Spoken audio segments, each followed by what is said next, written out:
शरद पवारांच्या राष्ट्रवादीमधील आजी माजी आमदारांमध्ये चांगलीच खडाजंगी झाली। रमेश कदमांनी राजू खरेंवर जोरदार टीका केली।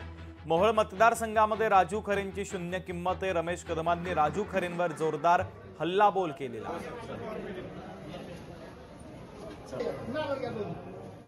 नाही, वास्तविक एखादा आमदार एखादा म्हणण्यापेक्षा राजू खरेंसारखा शून्य पात्रता असणारा आमदार राष्ट्रवादी काँग्रेस पार्टी शरदचंद्रजी पवार पक्षाकडून केवळ शरदचंद्रजी पवार या नावाची जादू या मोहोळच्या मतदारसंघात आहे। त्यांच्या कृपेने हा राजू खरे आज आमदार झाला। आतापर्यंत छुप्या पद्धतीने शिंदे सेनेच्या शिवसेनेचा धनुष्यबाणाचा प्रचार करत होते।